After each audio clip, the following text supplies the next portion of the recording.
Another bright, sunny day, and another opportunity for Jean-Jacques and me to go flying.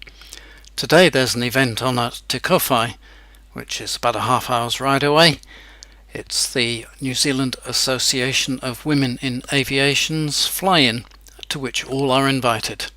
So obviously we're not ladies, but we're looking forward to going and having lunch with them. As we leave Waihi Beach, we can see the beautiful sunshine across the Pacific Ocean and think how nice it is to be up here. There's a ridge to cross as we come out of Waihi Beach onto the flat around Waihi town, and there's a stiff wind blowing as we get to the hills the other side. You can see it bouncing us around as we go past Karangahake Gorge, over the Kaimai Range, and then out onto the Hauraki Plains. It's very flat and quite featureless out here, but here's a sort of a feature: the new Waikato Expressway, which will help Hamiltonians to get out of Hamilton even quicker. That's Hamilton in the distance there. Te Kowhai that we're going to is ahead of us. There's the runway. We drop down, decide to cruise along the runway a bit to reduce the amount of taxiing we have to do, and we get a surprise later on for that landing. Tell you more when we get there. Turn into the parking. Not too many here yet, but plenty more do arrive. We get parked up and walk round to have a look. These are the ones that are in the parking first. Then a few more arrive. This aircraft, just taxiing in, is possibly the latest one to fly in New Zealand, a home built from plans, and this one is even more of a home built.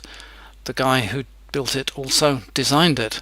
Beautifully finished leather upholstery seats, and here's the lady in charge giving us all a welcome speech.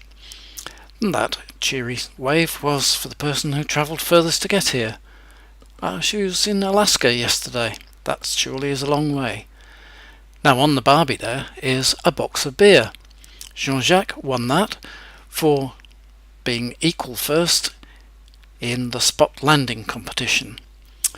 We must confess we're surprised because we didn't even know there was a spot landing competition happening. So off we go again after lunch, which was very nice, and out onto the plain, the Hauraki Plain, with Hamilton over on the right there, and there's a whole lot of, flat land all around us. Here's a feature though, a little hill that's a bit of a landmark near the town of Morrinsville. Jean-Jacques checking on the iPad to make sure that Morrinsville is still where we left it. Then we get a little bit further to the Kaimai Range again, over the top, and we can see in the distance, over to the left there, the Karangahake Gorge behind the big hill, but in front of us, the Pacific Ocean. Over on the right, Tauranga Harbour, and if we look far enough ahead we can see all the way to Chile. Well, not quite I suppose, but it's a long way across that ocean. We start our approach into Waihi Beach, descend over the ocean, enjoying the view once more as we come in, and round another corner or two to line up for the runway in the opposite direction to the one from which we took off. And that was one more beautiful day out. We, as always, hope you enjoyed the ride, and see you next time.